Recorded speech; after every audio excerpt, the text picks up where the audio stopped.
Hello friends, स्वागत है आपका आलोक इकोनॉमिक्स क्लासेस में। फ्रेंड्स, जो आज का टॉपिक हम लोग पढ़ेंगे वो है returns to a factor, laws of returns to a variable factor. ये देखिए यहाँ पर लिखा हुआ है, ये टॉपिक हम लोग पढ़ेंगे। ये जैसा कि आप लोग पता है किस चैप्टर का टॉपिक है, ये आपका लॉज ऑफ क्या है, laws of returns, returns to a factor and returns to scale का टॉपिक है। ठीक है फ्रेंड्स, तो चलिए आगे शुरू करते हैं इसको और देखते हैं क्या है ये टॉपिक। और शुरू करने से पहले फ्रेंड चैनल को सब्सक्राइब कर लीजिए और वीडियो को लाइक कर दीजिए, ठीक है, ताकि आने वाले वीडियोस के आपको अपडेट्स रेगुलर मिलते रहें। ठीक है, तो चलिए शुरू करते हैं। यहाँ पर देखिए डेफिनेशन दिया हुआ है इसका, कह रहा है returns to a factor means change in the physical output of a good. तो रिटर्न्स टू अ फैक्टर मतलब क्या होता है कि जब फिजिकल आउटपुट होता है, ठीक है, उसमें उस किसी गुड का उसमें चेंज हो जाए when the quantity of one factor is increased. जब एक फैक्टर का क्वांटिटी, फैक्टर्स क्या है आपके, लैंड, लेबर, कैपिटल वगैरह, ठीक है, उसका क्वांटिटी अगर बढ़ा दिया जाए तो, और अदर जो फैक्टर हैं वो अगर कांस्टेंट रहते हैं तो उसी को हम लोग रिटर्न्स टू अ फैक्टर कहते हैं। इसका मतलब होता है ये, ठीक है। और ये आपका शॉर्ट रन फिनोमेना है, ठीक है। तो इसमें 3 possibility of returns to a factor होते हैं, ठीक है, उसको हम लोग देखेंगे। ये यहाँ तक आपका डेफिनेशन हो गया, ठीक है। आगे बढ़ते हैं।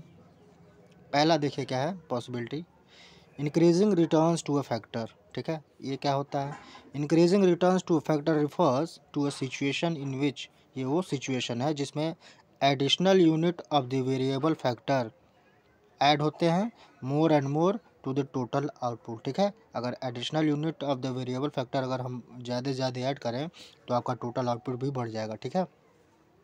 दैट इज़ व्हेन, वो कब है, जब मार्जिनल प्रोडक्ट आपका कोई वेरिएबल, कोई प्रोडक्ट का फैक्टर का इंक्रीज़ हो और उसको ज़्यादा यूज किया जाए, ठीक है, more of it is used, ठीक है। आगे बढ़ते हैं, दूसरा देखते हैं, constant returns to a factor. ये क्या होता है, constant returns to a factor refers to a situation in which additional units of a variable factor, इसमें भी additional unit of a variable factor add किया जाता है in the same amount of output, जितना आउटपुट है उतना उसी के हिसाब से आपका वेरिएबल फैक्टर इस्तेमाल किया जाता है, ठीक है, यूनिट्स को ऐड किया जाता है। दैट इज़ व्हेन, कब, जब आपका marginal product of the variable factor जब कांस्टेंट रहे तब, ठीक है।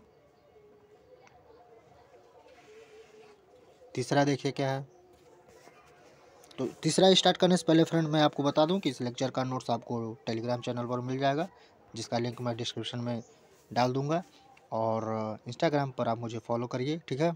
और कोई भी डाउट है आपको इस लेक्चर में, इस वीडियो में अगर कोई भी डाउट है तो आप मुझे बताइए, या फिर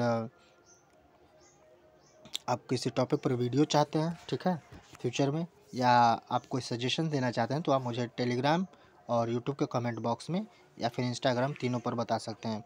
और आज के लेक्चर्स का नोट और पिछले जितने सारे लेक्चर्स के वीडियोस के नोट्स आपको सब टेलीग्राम ग्रुप पर मिलेंगे। आप तो उसको ज्वाइन करिए, लिंक मैंने डिस्क्रिप्शन में दे दूंगा, और इंस्टाग्राम का भी, ठीक है। तो चलिए इसको देखते हैं, और चैनल को फ्रेंड्स जरूर सब्सक्राइब करें, ठीक है। चलिए देखते हैं। Diminishing returns to a factor refers to a situation, ये वो सिचुएशन है जिसमें एडिशनल यूनिट जो होते हैं of a variable factor adds lesser and lesser amount of output. तो additional unit of a variable factor अगर लगा दिया जाए तो जो आउटपुट है उसमें वो कोई कंट्रीब्यूशन नहीं कर रहा है, कोई प्रोडक्टिव चीज़ें नहीं दे रहे हैं, जिससे आपका अमाउंट ऑफ आउटपुट है वो लेसर लेसर घटते जाता है, ठीक है। ये कब होता है, जब आपका product of a factor falls as more of it is used, ठीक है। जब आपका प्रोडक्ट ऑफ फैक्टर फॉल हो जाता है, जब उसका इस्तेमाल ऑलरेडी हो चुका रहता है, ठीक है। और अगर देखा जाए हम लोग, तो ये जो मैंने 3 टॉपिक अभी बताया है, एक इकोनॉमिस्ट हैं जिनका नाम है मार्शल, आप लोगों को पता ही होगा, उन्होंने भी इसको एक्सप्लेन किया था, ठीक है, इससे पहले। तो उन्होंने जो एक्सप्लेन किया था तो प्रोडक्शन का जो बिहेवियर था उसको short run in terms of जो ये एक्सप्लेन किया है इसी के टर्म्स में शॉर्ट रन में बताया था उन्होंने, जिसको उन्होंने 3 लॉज ऑफ रिटर्न्स बताए थे, जिसका पहला नाम था लॉज ऑफ इंक्रीजिंग रिटर्न्स, और दूसरा था आपका लॉज ऑफ कांस्टेंट रिटर्न्स, और तीसरा था आपका लॉ ऑफ डिमिनिशिंग रिटर्न्स। ठीक है, तो इसमें उन्होंने ये एक्सप्लेन किया था कि जब क्वांटिटी इंक्रीज की जाती है ऑफ अ वेरिएबल फैक्टर, ठीक है, और अगर आपका जो क्वांटिटी दिया है फिक्स्ड फैक्टर का, तो इनिशियली जो है वो आपका इंक्रीजिंग करता है, इंक्रीजिंग रिटर्न्स देता है, ठीक है, लेकिन उसके बाद अल्टीमेटली आपको वो डिमिनिशिंग रिटर्न देना शुरू कर देता है। ठीक है, ठीक है फ्रेंड्स, तो ये उन्होंने बताया था। तो यहाँ पर ये आपका समाप्त हो गया।